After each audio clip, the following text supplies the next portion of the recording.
Bueno, ahora vamos a responder las preguntas teóricas de lo que es el trabajo práctico número 1. La primera dice, ¿qué es lo que se hizo? ¿Qué otros circuitos de cálculo se podrían realizar de la ALU en inglés? Bueno, lo que se hizo fue diseñar y construir un sumador binario de 2 bits utilizando compuertas lógicas básicas para realizar la suma y mostrar el resultado en un display 7 segmentos mediante un decodificador BCD. En este caso fue el 4511. El circuito básicamente suma dos números binarios de 2 bits cada uno, con valores de 0 y 1. Y lo que hace mediante la suma es poder ir desde 0 hasta el 3 más 3, que es el máximo número que se puede ingresar, que en este caso vendría a ser 6 y decimal, y lo muestra en un display 7 segmentos. En la misma pregunta dice que otros circuitos de cálculo se podrían realizar mediante la ALU en inglés. Y los otros circuitos que se pueden realizar son un restaurador de 2 bits, al igual que el sumador, son dos restadores en cascada, tiene dos entradas para ingresar dos números de 2 bits. Se puede hacer también un sumador-restador combinado, que mediante una señal de control decide si suma o resta. Se puede hacer un divisor también de 2 bits, que divide un número binario de 2 bits entre otro de 2 bits. Y por último se puede hacer un multiplicador, al igual que el divisor, es la misma función. Otra de las preguntas es, ¿hay otros chips con las mismas compuertas? Sí, hay muchos chips que tienen las mismas compuertas con distintos códigos. Por ejemplo, el 7400 tiene 4 compuertas NAND. El 4000 de la tecnología CMOS tiene también 4 compuertas NAND. El 4001 de la tecnología CMOS tiene 4 compuertas NOR. El 7402 de la tecnología TTL tiene 4 compuertas NOR también. Así que sí, existen muchas chips con las mismas compuertas. Otra pregunta que dice es qué tecnologías de circuitos integrados existen, cuáles son sus diferencias, ventajas, desventajas y cuál se emplea. Bueno, existen muchos tipos de tecnologías de circuitos integrados. Ahora vamos a nombrar tres, que son la TTL, CMOS y SL. Bueno, las ventajas y las desventajas. TTL tiene como ventaja su alta velocidad y bueno, como desventaja su alto consumo energético. La CMOS, que es la que nosotros utilizamos a diferencia de la TTL, tiene bajo consumo energético, que es lo principalmente por lo que lo usamos, y permite integrar circuitos más complejos. A su vez, una de las desventajas comparándolo con la TTL es la velocidad, que es mucho menor.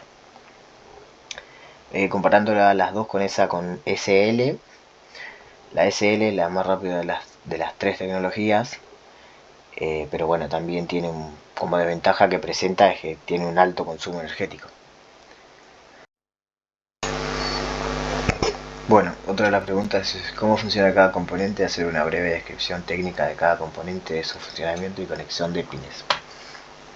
Bueno, en este caso usamos tres compuertas, una AND, una OR y una SOR. Las tres compuertas internamente tienen en su pin número 7 una conexión a GND y en su pin número 14 una conexión a VCC, que vendría a ser el 5V positivo. Y cada compuerta tiene internamente una operación donde en el pin 1 y en el pin 2 se ponen las entradas y la salida sale por el pin 3. También en el pin 4 y en el pin 5 entran las entradas y la salida sale por el pin 6. Internamente son iguales, nada más que cambia es la operación que realiza.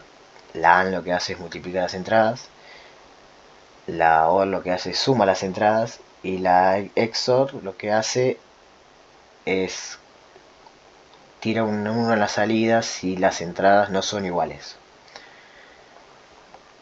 Bien, también usamos unos pulsadores para darle la señal al circuito, que lo conectamos tal cual acá está en el diagrama. Estos pulsadores van conectados al circuito combinacional de las compuertas y este circuito combinacional de las compuertas tira tres salidas. Las tres salidas que van conectadas al 4511, que es un decodificador BCD a 7 segmentos. Su principal función es convertir un número de 4 bits en el código necesario para activar cada segmento de display 7 segmentos. Tenemos la entrada 1, la entrada 2, la entrada 3 y la entrada 0. Tenemos dos pines que van, uno negativo y uno positivo. Estos son unos literales que van conectados así predeterminadamente. Y cada salida del 4511 tiene su conexión especial para cada segmento del 7 segmento.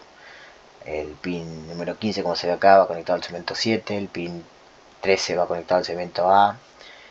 Y esos son los componentes que utilizamos. Bien, por último, la última pregunta dice: ¿cuál es la tensión de trabajo y cuál es el rango de corriente de trabajo? La tensión de trabajo, como alimentamos el circuito con 5 voltios, es 5 voltios. Y el rango de corriente de trabajo nos pide que si está en kiloamperes, amperes, miliamperes o nanoamperes.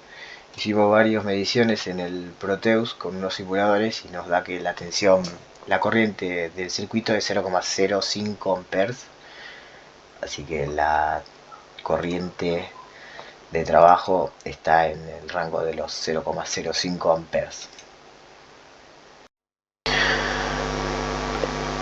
Luego hacer una descripción del circuito de los cálculos realizados. Describir cada paso del cálculo, describir el circuito teórico, cómo se simplificó con el mapa de Carnot la expresión, cómo se simplificó con el álgebra de Boole, explicar desde la entrada hasta llegar a la salida incluyendo el carry.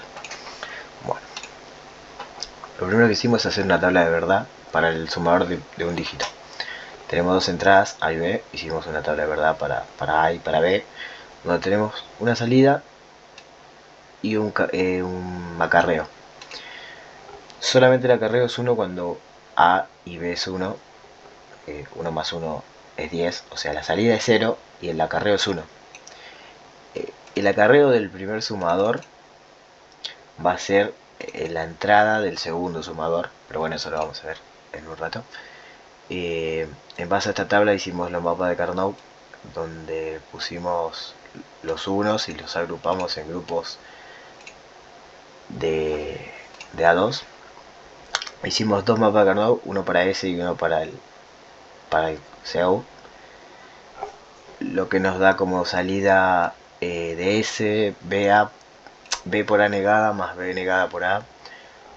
Viendo esto podemos simplemente identificar que esto es una suma exclusiva, por lo tanto S queda A suma exclusiva B. Y Cout es bastante fácil porque tenemos solamente 2,1, lo que es B por A, o sea, no hay mucho más que explicar ahí. Bueno, tenemos la tabla de verdad para el segundo bit. Acá ya tenemos tres posibles combinaciones porque Sein es parte del sumador de 2 bits. Tenemos la entrada A, la entrada B y Sein. Hicimos la tabla de verdad por las tres entradas. También tenemos una salida y acá tenemos el carry de salida, que este sí es el que se muestra. Bueno, tenemos acá, donde 1 más 1 es 10, el Cout queda en 1 y la salida queda en 0. Como hicimos en la parte de arriba, hicimos un mapa de Carnot para cada uno para la salida y uno para el carry de salida, donde agrupamos los grupos de 1 y obtuvimos la siguiente función. ¿Cómo se simplificó con el álgebra de Boole? Las dos ecuaciones booleanas para el sumador del segundo bit se simplificaron de esta forma. Estas funciones pertenecen a la tabla de Carnot para la función S. Se utiliza factor común y propiedad distributiva para simplificar. Luego se aplica identidad booleana para finalmente identificarla como SOR, y la otra función Cout se aplica nuevamente factor común y propiedad distributiva. Se define la identidad booleana para identificarla como acarreo de salida de un sumador completo. Explicar desde la entrada hasta llegar a la salida incluyendo el carry. Esto empieza por las cuatro entradas: A0, B0, A1 y B1. Cada interruptor va con resistencias pull down de 160 ohms. El circuito realiza la operación en dos etapas, utilizando dos sumadores de un bit conectados en cascada. El primer sumador A0 y B0 se suma mediante una compuerta XOR para obtener la salida S0. También, una compuerta AND calcula el acarreo de esta suma.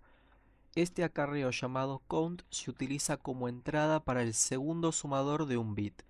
En el segundo sumador se suma los bits A1 y B1 con otra compuerta XOR para obtener una suma parcial. La suma parcial se combina luego con el acarreo count mediante otra compuerta XOR para generar la salida S1.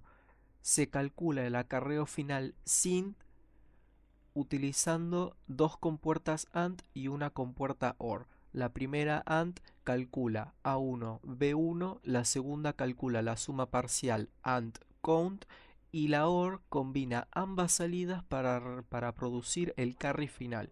Este acarreo final SINT corresponde al bit S2 de la salida. Vamos a comprobar el funcionamiento del sumador. Primero se aclara que todo el circuito está alimentado por una fuente de 5 volts. Primero se pone a prueba el funcionamiento de cada una de las entradas.